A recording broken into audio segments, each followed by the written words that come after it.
You're listening to Genuine Chit-Chat. This show is for real. Hello there, friends, and welcome to another episode of Genuine Chit-Chat. This week I'm joined by Gia De Cadenet. So I was connected to Gia by friend of the show, Tonya Todd. She's obviously been on Genuine Chit-Chat numerous times before, and we've done lots of other collaborations as well. I have put a note in the description of the prior episodes that she was on. But Gia is an incredible individual in herself. She's an author, she's a teacher, and she is also bilingual. So she actually moved over to France after living in America for the first portion of her life, and that's what our conversation kind of focuses on. So just to add a little bit more detail, Gia explains why she's always had a love of France, why she ended up staying over there after going there for a trip and things, and sort of what the differences are between France and the US and things like that. Talk about food and drink a little bit, and then the second half of the conversation more so goes on to Gia's book. Her book is called Getting His Game Back, and she explains the premise, the themes, and the characters a little bit in this conversation, and also why she decided to write it, what her writing process is, what the next book she's got coming out planned, as well as the future in general for her books. So this is a mix of things for you individuals listening, of if you're a traveller or interested in travel, have a specific interest in France, and or have an interest in writing or writers, then this is definitely going to be a podcast you're going to enjoy. I won't waffle on here too much longer, but I will say that Gia's website is in the description, as well as links to her social media as well, and if you go on her website, it's got all the information you'll need about her books and that sort of thing. But that is going to be it from me, guys, here at the start. I will be back at the end of this conversation to give you guys some more information on what's coming up, and some other bits and pieces as well. So without further ado, I give you Gia De Cadenet. Welcome to Genuine Chit-Chat, where we have honest conversations with interesting people. And I'm your host, Mike Burton.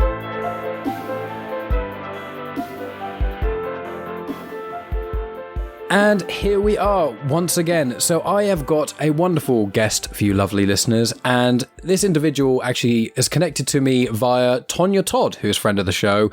She's been on the show many a times, and so I'm here with a new individual, and this is Gia De Cadenet, and I'm probably pronouncing that terribly, as we already spoke about how to pronounce it before I press record, but still, I tried. So, Gia, would you be able to introduce yourself of just, you're a writer and things, if you want to tell people as much or as little about yourself to begin with, and we'll kind of go from there. Okay, so I'm Gia De Cadenet, as you said. I am an American living in Paris. I've been in France for a little over 15 years now. My first book has just come out from Penguin Random House. It's called Getting His Game Back. What else can I say? I am an English teacher, and I'm married to a Frenchman, and I've got 2 kids. What else? I mean, that is quite interesting. I was going to say, that's an interesting thing in itself, but sorry, I assume you were going to mention about the second upcoming book as well? Yes, my second book, called Not the Plan, will come out in 2023. Absolutely stellar. So you're already an accomplished author, and obviously you can speak more than one language, which in itself is an incredible feat. And you're an you were from America, and you're now living in France and things, which is something that, to my knowledge, not that many Americans do. I mean, it's that might just be a stereotype in my view, obviously, where I'm from England. Generally speaking, a lot of the English speakers living in France, from my knowledge, are generally English, or sort of that sort of that sort of area. So speaking of that, if we just kind of get into the start of things, obviously I listened to you on a different podcast to kind of go through this story and things, but I thought it was so brilliant. I want people to listen to you say it on my show, poaching that idea. So you started young, and you already had this, for lack of a better term, romanticized view of France, and it's always intrigued you. What, as a child and as you were younger, intrigued you about France? And then how did you get there, essentially?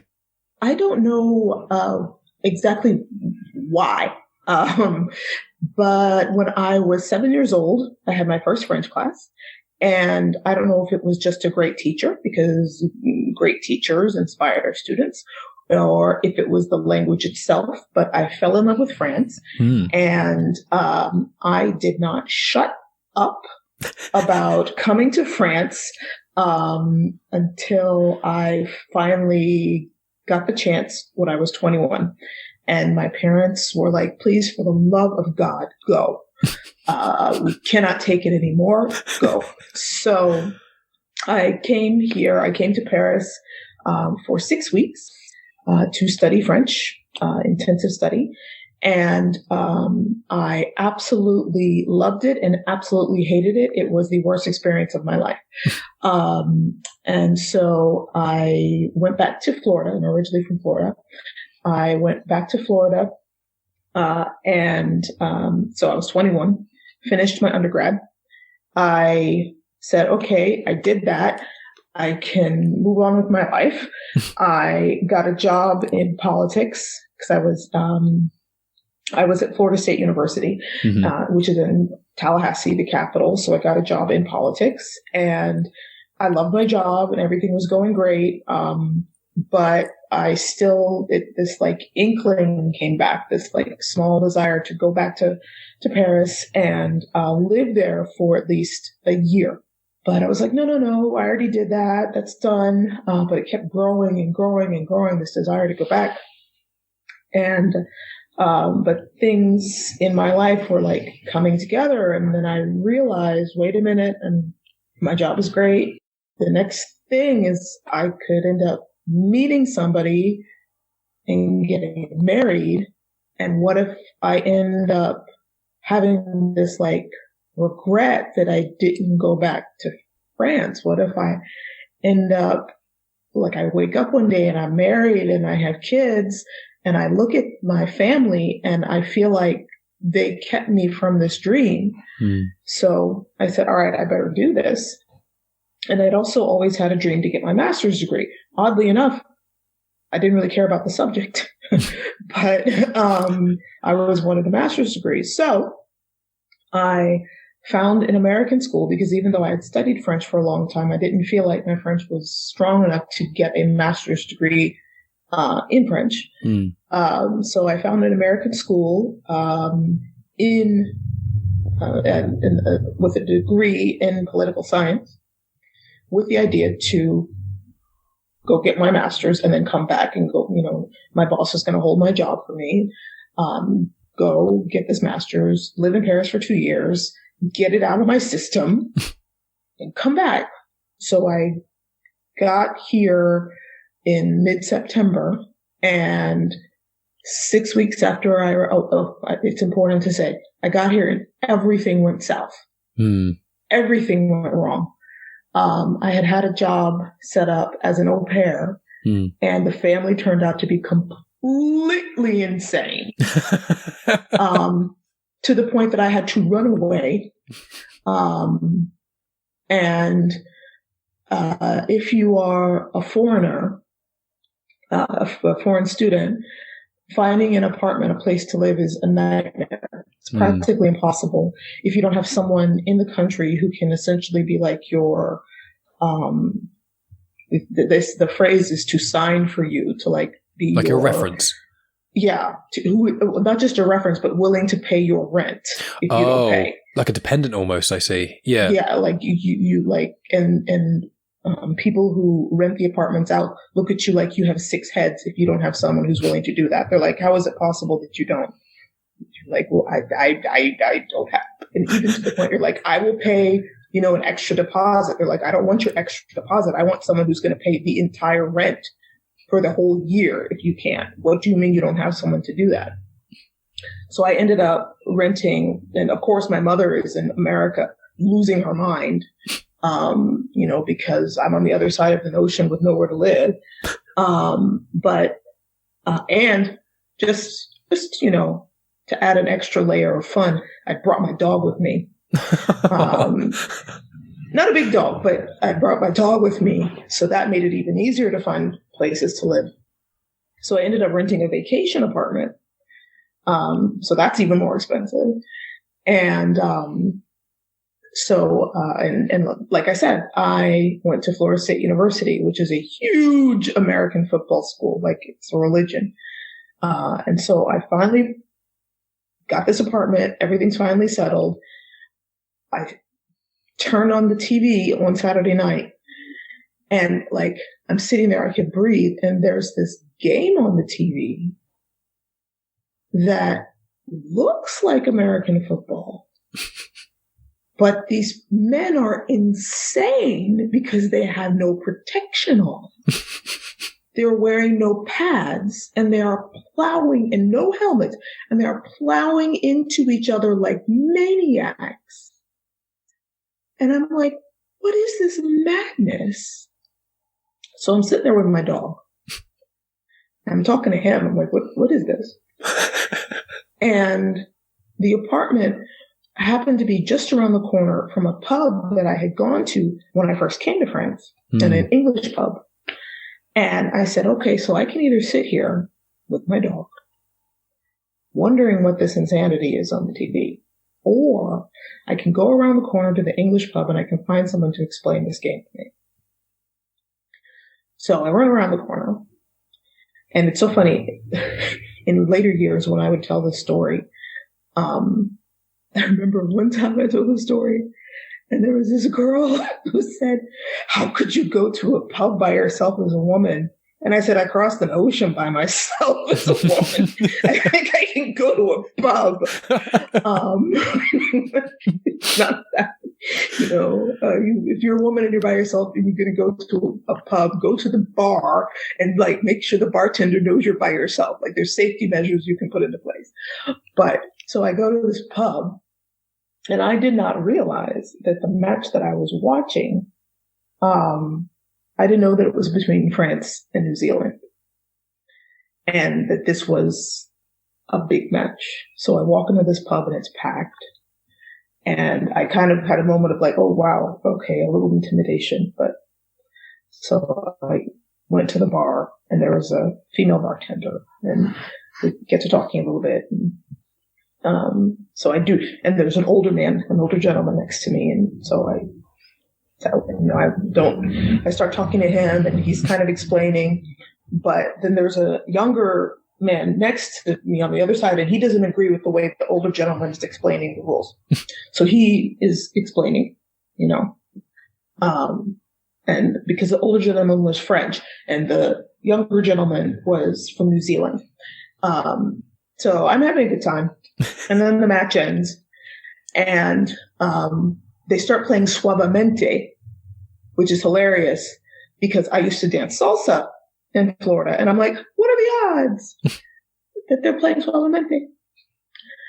And the next thing I know, I am dancing with somebody. And it literally, and dancing salsa, someone has grabbed me and started dancing with me. And he has red hair. And then people are moving tables out of the way to make a dance floor.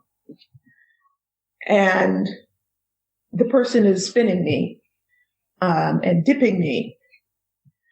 And his glasses go flying off at one point. And then at the end of the song, people applaud. And I try to ask him his name. No, then we get to talking, and he's speaking with this very heavy British accent. And I'm laughing and getting and then when I ask him his name, I can't understand what he's saying, to the point that I have to ask him for identification. And when he shows me his identification, it's a French ID card. And I say, "You're French?" And he's like, "Is that a problem?" And I said, "No." But he has very red hair and a red beard, and we're in an English pub, and he's speaking with this very British accent. I'm sorry. With the clues I had, I didn't realize he would be French. So that's how I met my husband. Amazing. It is one of those stories, because I know that when you said in the podcast, Romance in Colour, which is where I heard this story first, you said, like, it sounds like if someone said this to you, it sounds made up, but it's not. And that's a really beautiful thing. It was also that you've had this, like I call it like the pull, Pull. I pronounce the word pull terribly, like without the U. I don't know what it is about me. People say I'm fairly well spoken, apart from being a Southern British man who can't pronounce his T's in Harry Potter and water. Aside from that, like, the word pull eludes me and it makes it sound like I'm saying something very weird. But I describe it as like the pull is when I started doing podcasting, something just felt right about it. Something when I met my girlfriend Megan, who I've been with for 4 years, I know everything. 3.5 to 4 years now. We're buying a house together and stuff like that. Like when I met her, I could tell there was just something about it. And when I get people who are either musicians or authors or just people who tell me some of these stories of theirs, which are really interesting, and they were just like, I don't know what it was. Something was just pulling me to this thing, and I just went for it. And obviously, the interesting part with your story is that you went to France, and by your own admission, the first time, those first 6 weeks didn't necessarily do for you what you thought they would, and then you go back and then, right, I need to go back and properly experience France. 2 years, and then just these peculiar events, like the chances of you flicking the TV on at that time and seeing a game of, which I presume was rugby, yes. and seeing that, and then thinking, instead of I'm going to stay in tonight, just thinking I'm going to go out, and all these weird things that are very improbable connecting together, which is now your life. It's the only thing really in that regard. So I just think it's such a special story, and as the reason I wanted my audience to hear it firsthand from you as well, rather than me haphazardly trying to tell people when I record the intro for this and messing up. So thank you so much for sharing that. Like from that moment with you, like how long did you say you'd been in France the second time at that point of meeting your now husband? 6 weeks. So you'd been there the amount of time you'd spent there prior? Yeah, that's true. Yeah, I never thought of that. Yeah. Wow. That's an interesting parallel. And actually, he had been, what's funny is that we missed each other in 2001 in Paris by 2 weeks. Wow. Because I had come for that summer. He was in Bordeaux. And then he came up to Paris to study 2 weeks after I left. Wow. That's mad. And so sort of linking with those elements and things, when you were in France, one thing I'm intrigued by is sort of the language itself of France. So we'll get into your book and things in a moment, which obviously a lot of its theme is heavily connected to your relationship, now your marriage. So when you went to France, either the first or second times, like, did you find it was difficult for you? Obviously there's the job intricacies and the sort of other big glaring issues, but down to sort of more a cultural and also a language level. Like Megan, my girlfriend, she lived in France for 6 months, and she also lived in Spain for 6 months, and she loved it in Spain. She was not a fan of it in France.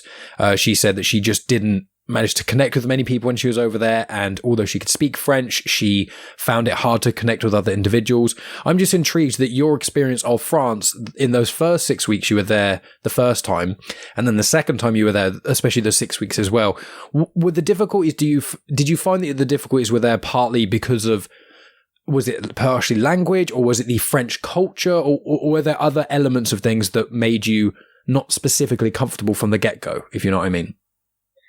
A big part of the problem the first time was in America. When you are studying French, there's this big push, this big idea that our cultures are very similar. The whole concept of the Enlightenment, that we have this shared history, this shared political ideal. And that we are different, yes, but that at the base of things, we're very similar. And it's a lie. It is a lie, a lie, a lie. We are intensely different. So when you have this in mind and you get here, the culture shock is violent. So the thing that was happening in the first 3 weeks when I came in 2001 is I was stuffing down this culture shock and blaming myself for not fitting in, or not. I wasn't accepting that. And it just came to a head. And also I was struggling with the language because my level just wasn't there yet. Mm-hmm. So, and also because I was in Paris, and you go to any major city, it's very difficult if you're not from a major city. I wasn't from a major city. Mm-hmm. You go to New York, it's very difficult. Mm-hmm. When we visited outside of major cities, it was much easier to understand people. So it's different. But once you kind of get over that experience of expecting the cultures to be so similar, once you begin to understand the differences, like I've said to my husband, even after the first 5-10 years here, there are layers of cultural differences, like an onion that I'm constantly peeling back. So once you pass that, then, you can appreciate it. And just the way that you view politics is different. So, once you come to terms with those things, then, you can, but it's taken me 15 years and there's things that, and even now I just accept. I'm a French citizen now. And, but I will never, for example, I vote in things, but I will never get into political discussions with people except really my close in-laws, because I will forever be a guest in this country. I don't care. I will live here probably the rest of my life, but I will never feel like I can critique things entirely because I will always be a guest. It's a very interesting way of putting it, and it's obviously being very respectful of another culture and things, which I think many people from both the USA and from England could learn a lot from, which would be nice. But so what are the elements of France that you really kept you there? Obviously, meeting your now husband, I assume that was quite like the catalyst. You're like, oh, this person's cool, let's hang out with them. And did he kind of help show you, for lack of a better word, the cooler parts of France, like the parts that were a bit less intimidating and things? Like, how was the integration when you were there the second time after meeting your husband? Well, I'll be perfectly honest. One thing that definitely keeps me here is the healthcare system. And the concept of vacation. As an American, we don't do that. That was one of the most baffling things I found when I speak to some of my American friends, where it's like, oh, vacation. What? So you're saying you can be hired by someone and they don't have to give you vacation? That's not legal. Oh, no. I'm sorry, what did you just say? And it's like, oh, and if they give it to you, like 10 days, 14 at max if you're lucky. And I'm like, I'm sorry, did you just say less than 3 weeks off in a whole year if you are lucky? And that's not guaranteed. And you don't have free healthcare? What is happening here? So as a British person, I completely understand those elements. But sorry, please continue. I will never go back to that. No. So that, really what it comes down to is quality of life. Quality of life. But the flip side of that is the difficulty in finding employment, because it's difficult to be, France has an issue with employment for a lot of people. But I would not have been able to write my books in the United States. Really, it would have been too complicated. But really, seriously, it comes down to quality of life. And we knew, for example, we had a civil union when I finished my degrey, because we weren't sure if we were ready to get married, but the civil union allowed me to stay. Because we didn't want to go straight to marriage. The civil union allowed me to stay and be able to work, and then we could decide what we were going to do. And his job situation was better because we weren't sure if we moved to the States if he would be able to find as secure of employment. So it made more sense for us to be here. And then after that, it just made more sense for us to stay. Because it was in 2008, and with the economic crisis, leaving the security that we had here to go there didn't make sense. And not really questions of quality of life issues. That's what it comes down to. Yeah, that's fair. One of the things whenever I speak to our friends over in America, any of them, I'm just always like, look, We're getting a house this year. If you want to stay over here in the UK, you want to come over, get free healthcare, get, minimum 22 vacation days for 40 hours a week job. If you want to do that, we've got a spare room in the house. Just come live with us for a while. Find yourself a job. Get on your feet. We're just trying to bring all our American friends over here. What your maternity leave situation is horrendous. Well, here you get like 6 to 9 months as a standard. It's all these little things. And I know that a lot of places in Europe are similar to the UK. Some are much better in certain ways. Some are in certain elements worse.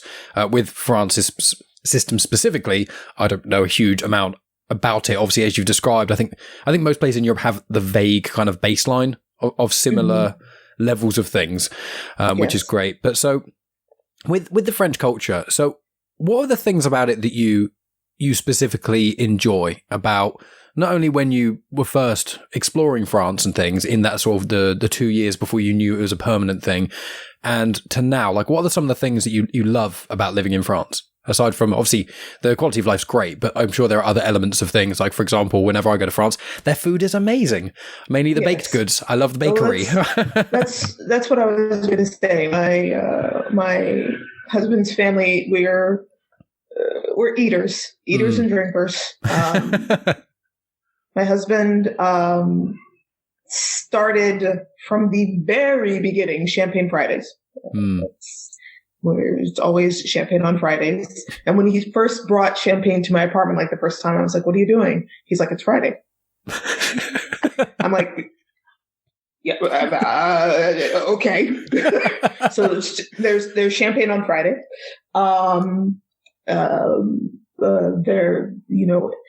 When my father came to visit for the first time, my father-in-law almost killed him.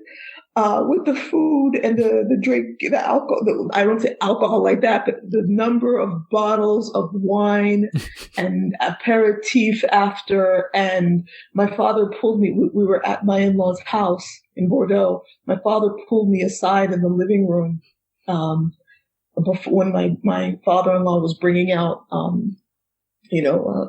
cocktail beverages before the meal. And my dad goes, I can't take it anymore. I was like, I told you to practice before you came. He's like, I'm going to die. I said, my father-in-law is just really excited that you're here. He's like, but I can't keep eating and drinking. And by the end of his trip, he was just on salads. We went to one restaurant for lunch, another restaurant for dinner. And the waiter turned to my dad and he said, what would you like? And my dad goes, I need a salad. And he's like, well, do you want the salad with the, what do you call it? The magret de canard, the duck, the roasted duck pieces in it and the foie gras on the side. And my dad's like, that's not a salad. My dad goes, green leaves, just green leaves. And the waiter said, well, do you want it with, the balsamic vinaigrette, or do you want it with the creamier sauce? My dad's like, green leaves. Just green leaves. Please, sir. Nothing else. So the guy brings him just that. And my father-in-law's like, he did not understand you. He cannot just give you that, only that. And my dad goes, please. I can't take anymore. So, but that's every time my dad comes to visit, that's what happens. They try to kill him with food. Yeah, it's the food. It's the food.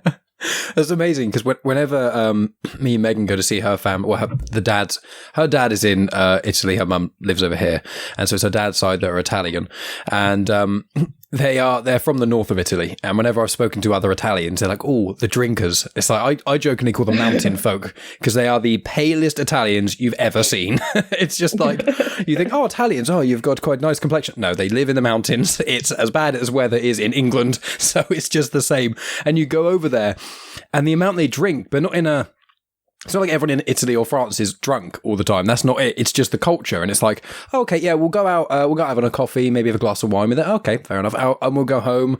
We'll have, a few snacks before dinner, and we'll have a glass of wine with that as well. Okay, that's fine. Oh, and then after the snacks, we'll have another glass of wine. Oh, and a coffee. What coffee is that today? Oh, that's my 4th coffee of the day. Oh, what? Oh my okay. goodness. And it's that sort of thing. And it's like, oh, you have the starter thing for Italy, and it's loads of cold meats and loads of bread and stuff. You're like, this is amazing, great. And then they're like, oh yeah, the starter's coming soon. And you're like, what? I'm so full up on bread and meat. What's happening? And by like the 2nd or 3rd course, you're like, I've drank so much alcohol. I've drank so much coffee. I'm kind of buzzing from the coffee. I'm a little bit drunk. I'm so full up because of all the bread. And they're like, you haven't even had your main course yet. And I'm like, what is happening? It's delightful, but it's also scary. Oh, it's so much fun. I love places in Europe. It's one of those great things. So I actually wanted to ask, have you, before, when you went to France, was that the first time you traveled outside of the United States? I'd say yes and no, because I really don't feel like traveling to the Bahamas is outside of the United States. Because you're like just next door. You barely went anywhere. But I say that also because growing up, we moved all over. We moved to a lot of states within the United States. Mm-hmm. Yeah. So I feel like in terms of distance, the Bahamas is not really outside. Mm. So. And then since moving to France, have you, either with just your husband or as a family, have you guys traveled sort of to Europe a bit or anything sort of in the nearby regions and things? Not a whole lot. Went to Rome, Brussels, and as ridiculous as this is, I've only been to Manchester. I haven't even been to London, which is ridiculous because I have a childhood friend who lives there. But we went through Manchester to go to Florida once to see my family. And that was, but that I will never do that again. I was trying to be as frugal as possible, and we took a trip with a flight with Thomas Cook. No. This podcast is not sponsored by Thomas Cook. Yeah, there's a lot of ways, especially I know in the UK, you can travel cheaper. One of a lot of people in the UK will know about is something called the mega bus.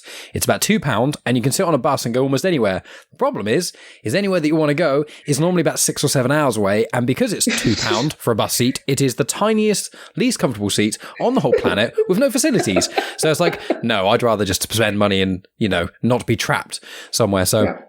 And planes can be a lot like that too. But so I want to ask you sort of about your book in itself, because that's one of the main reasons that we are speaking. So obviously it's getting his game back. And if I'll let you say the premise of your own book, please, the elevator pitch. Tell my lovely audience sort of what your book is about, and then we'll go from there. Well, the book, let's see, how to describe. I should have a very nice syncretic elevator pitch, but I'm actually horrible at those. That's fine. So, as rambly as you like. It's the story of Khalil and Vanessa. And Khalil is a young man who owns 3 barbershops with his best friend Darius. And he is coming off of a difficult year where he has suffered from depression and a brush with suicide. He's in therapy, but he hasn't told anybody about it because real men don't go through depression and therapy. He's coming back to himself, though. He feels good. And this woman walks into his barbershop and knocks him on his ass. And then we have Vanessa, who just needs to get her haircut. She is definitely not looking for anything. She's doing great with her business. Apparently, and I discovered this reading a review. Apparently, Vanessa is a multimillionaire. I had no idea. That was in a review. I learned that. So apparently, but Vanessa runs a an app creation company. She makes apps. And she's also a public speaker. She gives TED Talks. So she was getting ready for a trip to go give a TED Talk. And her normal salon had a fire. So she found Khalil's barbershop, needed to get a haircut. And there's this guy. So the two of them end up doing a bit of a dance around one another, start to fall in love. But the problem is Khalil checks all of her boxes except he's not Black. So the story is about the two of them trying to figure this out. And unfortunately, Khalil's depression starts to come back, and that throws a wrench in things. Tackling a lot of important subjects there. Obviously, some which are nowadays slightly more commonplace, but other elements that are not quite as commonplace as well. So, in line with that, am I right to assume, and you can divulge as little information about this as possible, or as much as you wish to divulge, but I presume that certain elements from the book come from parallels of experience from your own life. Is that a safe assumption, or am I completely out? Well, what's funny is that there were a lot of things that I had no intention of even thinking about, because of the way that I grew up. Interracial relationships have always. Actually, most of my relationships have been interracial. So it hasn't really been something I've thought too much about. And I did not set out to work on a project about men's mental health. What happened in terms of inspiration is that I was minding my own business one day, and Khalil showed up. And he would not shut up. And after a couple of days of him harassing me, actually probably a couple of weeks, about 2 weeks, I began to wonder what his deal was, because he was so insistent and so jovial and so energetic. And so I'm doing great. I'm happy. I'm fine. I'm glad. But I was like, what is he hiding? So that was how I kind of started to get to the depression aspect, because I felt like he was hiding something. He was overdoing it because he didn't want something to be noticed. So I didn't plan on Vanessa having as much of a problem with the fact that Khalil wasn't Black at first. Like, I didn't realize that was going to be her hang up. And Khalil, because as I said before, this is actually the second manuscript I've written. And Khalil showed up in the first manuscript that I wrote. So I didn't, I knew of him, but in reference to his brother, he wasn't kind of a main character in my mind. And he was much more confident and much more in control, in my mind. He wasn't somebody who had a problem or who had things to worry about. So it took a little doing to understand what was going on with him. It's interesting.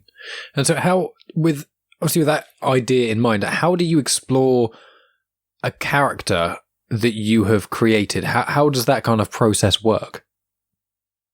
Part of it looks a little weird because there's a lot of talking out loud.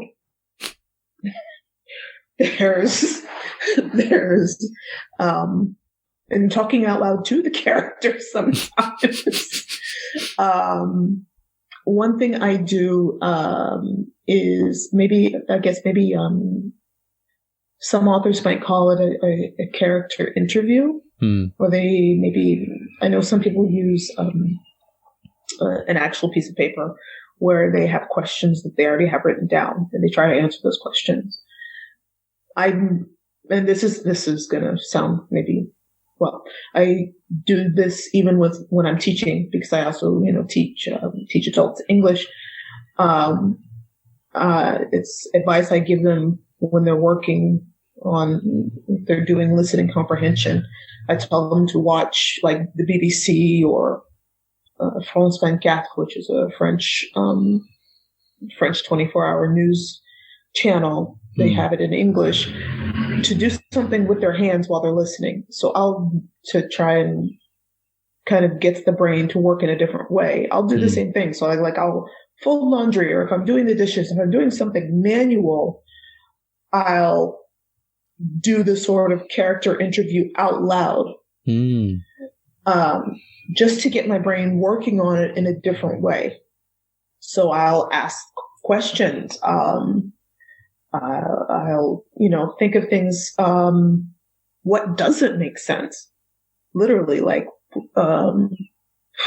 Vanessa is very short. On the cover of the book, it's not. She's a little bit, in my opinion, she's a little bit taller than I would have liked on the cover of the book, but that's okay. Vanessa is very short. I think about, okay, how would it even look when she sits down in the barbershop chair? How does their conversation work if she's looking at his reflection in the mirror while he's behind her and he's cutting her hair? What does it mean if they're walking together somewhere? The height difference. How is that going to change her attitude about something? Like there's several points in the book where there's a conversation about that and about her height or something. And I was working all that out loud. So I do a lot of talking out loud. It just works for me. I mean, there's no better way of getting to know someone really than speaking to them. So if you've got control, in essence, the mind of the other person that you're speaking with, and you can ask any question you want and kind of unravel their own responses. So it's although in isolation, talking to yourself as several different characters might seem a bit peculiar, when it comes to writing and developing characters, I think that makes a lot of sense. And you mentioned with your first manuscript that a character kind of, is in both basically, but now the first manuscript is going to be your next released book. So with that in mind, and it's called Not the Plan, is that the book name? Yeah, perfect. Yeah. So I'll make sure I link to your website and whatnot in the show notes and things, so people will be able to find out more information about those things. But are you planning on making like a shared universe of romance novels, or is it just, for now, it's just there happens to be a common thread that's not specifically something you're aiming for? I'm just intrigued by that sort of element of things, because I know a variety of writers, some of which they write 20 books and every book has got one character that kind of goes through all of them. Other writers, every book's completely its own thing. I was just intrigued if you've thought about the future of your writing, even though you've already got a book that only just came out and you've already got one planned. So I'm jumping ahead of the gun quite a lot, but just out of intrigue. Well, part of that will depend on my publisher. If all goes to plan. But so what I currently have right now, we're in the middle of the 2-book deal, but there are 5 brothers. And I don't know why I did that to myself. I do not remember what decision, how I came up with 5, because the Not the Plan, I started, I had the very first ideas for it in 2008. And I worked on it. I drafted it in 2000, like really fully sat down and drafted it in 2017 in the Pitch Wars contest. And I don't know why I came up with 5 of them. So they're twins. The 2 brothers in these 2 books are twins. And what my editor asked me to do, and I had already kind of done it, and Not the Plan, there's a reference to another brother in the beginning, but he is not named, but it's just a reference to the oldest one. And then my editor asked me to say something about, to put a scene in with another brother, or with one of the brothers who's not one of the twins, in Not the Plan. And, oh no, actually I take that back, because he's already in getting his game back. The oldest one is already mentioned. Mm-hmm. There is a scene with him in getting his game back. And so my editor said, can he appear also in Not the Plan? And I said, actually he does, but he's not named. But she said, well, can you put another scene with him in? Because he's kind of funny, because he's this kind of, grouchy, but not mean. He doesn't like to talk. And so she's like, put a scene with him. I'm like, yeah, he doesn't like to talk. That'll be, but I'll do my best. So I put a scene with him in, and my agent was like, don't you know what that is? If she wants him to appear, that could be a good sign for a possible another deal. He could have his own book. So I'm like, ha, yes. So fingers crossed. And so I will share a secret with your audience. Oh, thank you. But they have to keep it to themselves. I am currently working on an outline for a manuscript for this brother. Which actually I'm enjoying precisely because he is a grouchy pants. And it is a challenge to, actually it's funny to have this grouchy guy who does not like to use words try to communicate, because he pretty much likes to grunt.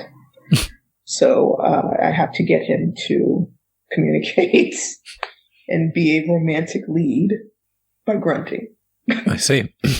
I mean, there are certain leading men who are like that. I think the main one that comes to mind is Geralt of Rivia from The Witcher. I think that's the first one I think of. But that's quite a nerdy show and things that I do love. But I mean, nicknamed the Brotherverse. So I don't know. That's just what I thought of. Your link to books is just the Brotherverse. Even if no more feature the brothers, that's just how I'm gonna, in my own headcanon of this. I did want to ask, and this is a question which obviously, coming from, I am obviously a white British man who's a millennial, and you are a person of colour. You are a black woman. I don't want to cause any offence by I don't even know what the term would be, but obviously asking a question like this, I never want to cause any listener or any guest any offence. So with the theme in your book about a black woman being with a white man and that being a consideration, I know that you said for your own past, you've had multiple interracial relationships. As far as you are willing to divulge and as far as you know, I know you're not the spokesperson for every person of colour in the world, but is it quite a common question or quite a common subject of thought when a person of colour dates someone who is white? Is that from your experience, or as much as you're willing to tell me and the audience, is that something that is actually quite a common thing they speak about? Because obviously as a white individual, these conversations don't happen around me. I think it depends. It depends on how, what their situation was growing up. And for example, when I went off to college, I said I went to Florida State, but my first year I went to a historically black university. And my boyfriend at the time was white. And my dorm mates were so confused, but they were really worried about what my parents thought. And I said, well, my parents couldn't say or think anything because that's who they had me around my whole life. And then they asked me all sorts of questions, like about, if my boyfriend asked me questions, what sort of questions he asked me. But then I had questions for them because they said that they just weren't ever used to being around white people at all. So, and I didn't understand that. I couldn't understand that as a life concept. They said that they needed to get jobs in the mall because they needed to start getting used to being around white people. So we were all coming from these different experiences. So I think a lot of what happens to Vanessa in the book, a lot of that was also, I had to tap into experiences of my Black friends. But then, the concept of being othered, there are certain things that I experienced with my husband that he just didn't know. He experiences, surprises for him being with me, jokes about when he began to see how much little small experiences of racism I would have all the time. Little microaggressions I would have, or even things I wouldn't see. Walking down the street, if I were walking just a little bit ahead of him and we would walk, there would be African women walking towards us. I might be looking slightly the other way, and they would look at me and give me a dirty look, looking me up and down, and he would see it, but I wouldn't. It would be because of the way I was dressed. I was dressed too Western. But here in Paris, because it's such an immigrant, cosmopolitan city. And several times he would say something to me about it. He'd be like, "You didn't see how they were looking at you?" And I was like, "What? No." Because for those women, frequently, they would assume that I was a recent immigrant too, and I was trying to assimilate too much. So it's just, or the hilarious double take or triple take we got right after our daughter was born, and she would be in the stroller, and we would be walking through the market in the street in front of our apartment, and people would look at her, look at me, look at him, look at her. Because him being very, very redheaded and very pale, and me and our daughter, and you would see them doing the math to say, "Oh, that's A plus B equals C. Okay, that's what that makes." Or, people would assume that I was the nanny when they would see her. Or there was the time that our neighbor in our old apartment, stopped my husband one day. An older man stopped my husband one day to give him his condolences on the death of his wife so young after the birth of his daughter. Oh my God. Jeez. Which is very strange because we had moved into the apartment and I was pregnant. Granted, it was just before our daughter was born. So, but I was pregnant. So I don't know how that happened, how the math in the old man's head. But so he stopped my husband. And so my husband came in. I was in the shower. My husband came in and he said, "Are you dead, sweetie?" And I said, "I don't think so. But maybe you should check." So all sorts of things, but it's been a wild ride. Yeah. Well, I appreciate you sharing those elements with both myself and my listener. I'm glad that, a lot of them you can still find humor in because, that's one of the things, laugh through the pain in some ways. That's what British people do quite a lot with many of our elements of our existence. But I do appreciate you giving sort of that element of perspective and things. And especially sharing to me and my audience is just very much appreciated. And so with that, we're coming near the end here because we're running out of time. But I wanted to ask, sort of linking in with your book and things, what made you start the book? Like when you moved to France and when you decided, I'm going to live in France, the quality of life is so much better, X, Y, Z. Did you, at that point, were you like, oh, the quality of life is better, and also I could have time to write my book? Is that something you've always kind of wanted to do? Is there something that sort of sprang it into action? I know that getting his game back was your technically second written manuscript, even though it's your first released book. But that first book, which is now going to be your second book, that the whole writing process of these, what started that? Has it always been a thing, or did something jumpstart it in particular? I'm intrigued. Well, I always wanted to write a book. Actually, there were 3 things I always wanted to do: live in France, get my master's, and write a book. Always wanted to do those 3 things. But I always felt like I couldn't write because it wasn't in this, total American capitalist, anything you do must be earning money right now. I always felt like I couldn't write, like writing wasn't a good thing to do because it wasn't, it wasn't an income generating stream right this minute. And honestly, it was my husband who kind of was like, put up or shut up. You need to write. And then I would read things that I'm like, I can do better than this.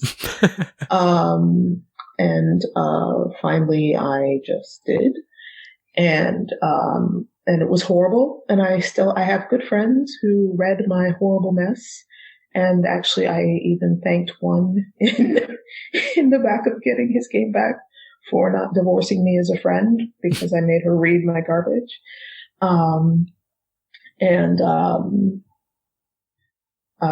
It's just something that I absolutely needed to do. And, yes, now now I have to continue doing it. So now it's a vocation. Yes, the driving force. You've had the book released. Obviously, as we're speaking, has it just been released, or is it very soon to be? Yep. Last week. Perfect. Yeah, I thought it was very soon to this. So when this comes out, it would have been a couple of weeks ago. I'll put a specific mention in the show notes and things of when the date, and then, in a year or so's time, then you get the next one. And then by then you'll have written all 5 of the Brotherverse and you'll be set for life, and there'll be Netflix series coming at you. And in 10 years time, people will be like, the Brotherverse. I remember on Genuine Chit-Chat when this was first, the term was coined. It's amazing that from a young age, you've just basically, you had, maybe not, calling it a vision is maybe almost too clear, but you just had this feeling, this pull, this kind of desire to do those 3 things. And you smashed it. I know you've done it. And, you seem very happy living in France, just across the other pond to me. And obviously you've got, I'm sure, a wonderful family and things. And, you've managed to get 2 books, which will be obviously the second being published next year. So you've absolutely smashed it out of the park with all of these things. So I didn't know if there's any sort of final things you wanted to say to the listeners or anything like that, just to kind of round off this conversation. Buy my book.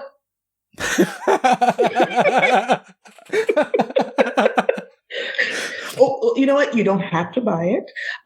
It's in libraries, or you can also buy the audiobook, which is narrated by my very, very dear friend Jonathan Horvath. You can buy the audiobook. Or can you borrow audiobook? You can, yeah. There's things like Hoopla, which are it's an app in America. You can it's basically a library app. I really recommend it. It's brilliant. But you can hire both books and audiobooks on that. So you can go do that. You can do that. You can do that. But I was very excited. I saw yesterday that my book is in libraries, and I don't know why, but that just tickled me to death. I don't know why. Library. I understood bookstores, like that, of course, had occurred to me, but it had not occurred to me that it would be in libraries, why was there that disconnect in my mind? I have no idea. But I got very excited because it was in libraries, and it was already reserved apparently in a lot of libraries. So that made me thrilled. So you can buy the book, you can borrow the book, you can buy the audiobook, you can borrow the audiobook. So please go do that, because I need the little orange flag on Amazon. That's extremely important. Amazing. Or you can bump it up to be a New York Times bestseller also. That is perfectly fine. I will accept it. Wonderful. Oh, I hope my audience can help you in some way of doing that. I know there's a couple of bookworms that listen to the show that whenever I have an author on, they always message me and go, picked up this person's book. So I'm not going to call it any names just in case, because I don't want to pressure them into it, but they know who they are, pick up Gia's book. It's going to be amazing. I'm certain of it. And just the stories we've heard from you alone mixed with, the content of the book as well, and the brotherverse that's coming. There's no reason to not check out the books. You've got to do it. You've heard from Gia. You've fell in love with her as an author. So now you can fall in love with the characters that she has created and that she has conversations with while folding up her laundry and things. Is there anything else that you want to add, or anywhere people can find you? As I said, I'll put links in the show notes, but I didn't know if you want to say your website, social media, final words, and then I'll end the call. Well, now I've got to polish up my website. I'll take care of that. But you can find me on Twitter, on Instagram. I'm getting better at that every day. And gotta polish up the TikTok too. I mean, I don't even have TikTok, so you'll be ahead of me. I'm still, I'm not that old and I'm not that young, but I'm looking at TikTok. I'm like, lots of people delving in. I don't really want to. I kind of feel like a trepidatious cat about to go outside. I'm kind of standing at the door, and I'm like, do I want to go in or not? I don't know. That's how I feel about TikTok, but. Thank you so much, Gia. It's just been delightful getting to know you and speaking with you. I'm going to pressure all of my friends off air to buy your book, get you to the New York Times bestseller list, and get the Brotherverse made, because that's what we need. And just thank you for being so honest and open with me on this conversation and having a laugh. It's been genuinely delightful.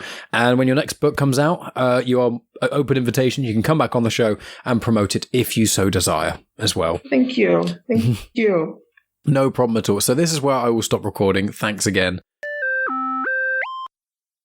And that's the end of the podcast. Thanks as always for tuning in, guys. Make sure you check out Gia's website. As I said in the intro, it is in the description. Check out her new book, support her on social media, and contact her and tell her how much fun you had listening to her on this show, because it means a lot to me. So what have we got coming up then? Well, I've got a podcast due for recording next week with Spider Dan from Spider Dan and the Secret Boars. We're just going to talk about his life a little bit. We're going to talk about his acting, his podcasting, and it's just going to be a big old nerdy conversation, but I'll have more information on that. Well, next time you hear from me is going to be in the intro to that episode, so that's when you'll hear about it.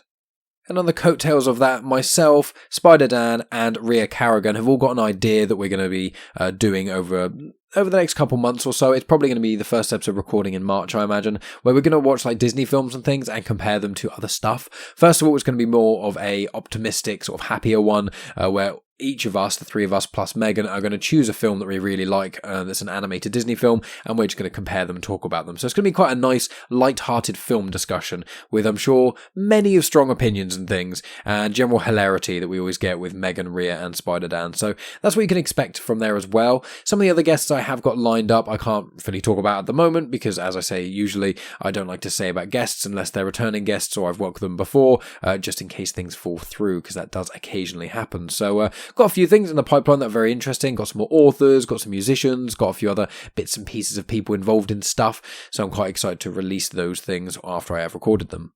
But aside from that, guys, how can you help out the show? Well, the easiest and probably cheapest way to do it is to either go on Spotify and give us a rating out of 5 stars, or to go on any podcast app that you listen to this and give us a review. You can do it on Apple Podcasts, you can do it on Good Pods, you can do it on Podcast Addict, any of those ways that you can rate a show and review it and share it with friends and things. That would be ideal. Obviously, Apple Podcasts, you can't share with friends and stuff, but if you could just write a review, it would really, really help out the show. If you can't do that, then yeah, just share with your friends on social media and talk to your friends as well about Genuine Chit-Chat. But I do have a YouTube channel where all of my conversations are in playlists.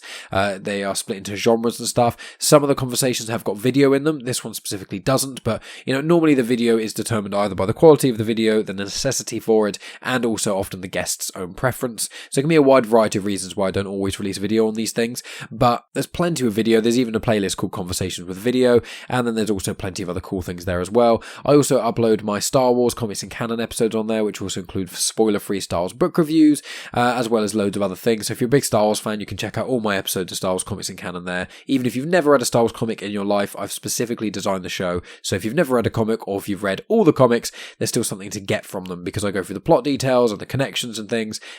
We just have a good time. It's one of my other passions is Star Wars. But in addition to those ways of helping out the show, please subscribe on YouTube, because once I get to 100 subscribers, I can then change my channel link name to like /genuine Chit-Chat, which is what I've been wanting to do for a little while. I'm slowly creeping up there. We're getting closer and closer, but if a few more of you could subscribe, it would mean the world to me. I know the majority of you don't actually listen on YouTube, but more the reason to, because then you can subscribe on YouTube and then it will kind of tell you when my new episodes are out that you can then listen to on this podcast player. So if you could do that for me, that would be massively, massively helpful.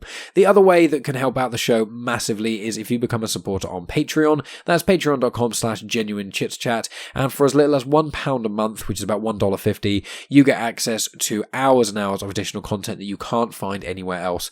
So me and Megan do afterthoughts, so we watch movies or TV shows or other stuff and give our thoughts on those. I've done a couple of comic reviews and a couple of other book reviews on there as well. Some Star Wars book reviews are on there, some Legends, some Canon, and they're ones that I do not release on the main feed of Star Wars Comics in Canon or on YouTube or anything like that.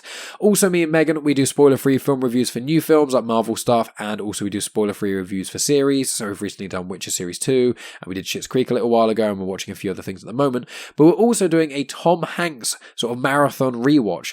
So Megan had never seen Big, so we rewatched that the other day. We also have recorded a show for not only Big, but also one for The Burbs, which is a very interesting film that I hadn't seen before. We watched Turner and Hooch last night, so we're going to record an afterthoughts on that a little bit later. And we've got some more things. I think we've got like Joe versus the Volcano, League of Their Own, obviously Forrest Gump, which is an absolutely incredible film. Basically going through the Tom Hanks back catalogue, and then we're recording our thoughts on it that normally last between 15 and 20 minutes, and we talk about those films. So if you want to support the show and keep the gears turning of me, spending all my time editing and recording and contacting guests and trying to vet people and post on social media and do the artwork and all the show notes, because obviously I do all of this myself, if you could give a very small financial contribution of £1 a month, then that means that you would get a huge amount of not only love from me, but also, as I said, hours of additional and exclusive content. You get early access to Genuine Chit-Chat episodes over there, so when I split them into part 1 and part 2 like I did last week, you actually get access to part 1 and part 2 in one full unsplit conversation when part 1 drops on this feed. And then when part 2 drops on this feed, you get a bonus additional episode to the weekly episode you already get of the Afterthoughts show that I do. You get a link so you can put it in the podcast player of your choice, or you can listen on the Patreon app or on the desktop. Wherever you want to listen to the podcast, you can do so with the link to the Patreon exclusive feed. And yeah, I release something at least once a week on there, often twice a week as well. So there's loads and loads of stuff on there. There's a whole back catalogue of loads of movies and TV series and comics I've done, and book reviews and loads of other stuff as well, including when me and Megan often go off on little road trips together to cider orchard or museums or other places. We often then review sort of our thoughts in the car, and a lot of listeners say they love hearing from Megan a lot more. Well, the best way to actually hear from Megan is actually via Patreon, because that's where we record almost all of her appearances. She does pop up here and there, like she was on the recent Book of Boba Fett discussion show that's on the feed of Comics in Motion, but is also on my YouTube channel as well. So we did an episode every week after Book of Boba Fett coming out, and we're going to do another one for Kenobi, and they are on the feed of Comics in Motion's podcasting app, so wherever you're listening to this, or they're on my YouTube channel. So no matter where you're listening, you will be able to find them if you want to check those out. But yeah, Megan's appeared on lots of different podcasts as little guest spots and things like that. But if you just want to hear mine and Megan's back and forth and how we interact, please consider checking out my Patreon. It would mean the absolute world to not only me, but also Megan. So I think I've basically plugged everything for the time being, my friends. I really hope you enjoyed this episode with Gia. Make sure you share the love with her on social media and things, and share this episode among friends, and rate and review and all that sort of stuff. And yeah, if you could become a Patreon supporter, no, it would mean the absolute world to me, because £1 a month, I know for certain people who are in difficult financial positions, that can be quite a lot of money. But for some of you who are listening who could afford just to lose £1 a month out of your pay, you would get access to hours and hours of additional content, and it would just mean the absolute world to me. I've already got quite a few of you you on there already, but the more the merrier, and the more we get, the more extra stuff I'll be able to put on Patreon, and the more stuff I'll be able to invest. And I'm thinking we're going to be getting a house and hopefully a puppy soon, so when that all happens, I'll undoubtedly be releasing certain stuff exclusively on Patreon of the cuteness there, and maybe a tour of our house or something like that, just to get a better understanding of me and also Megan and our lives and things. So I've already put a few tortoise photos and videos up on there as well of Wicket, our little tortoise. But yeah, we'll be able to share those things with you then. But that's enough from me, guys. Thank you as always for listening. I appreciate each and every one of you listening all the way up to the end with my rambling nonsense. And I will speak to you guys next week with Spider Dan.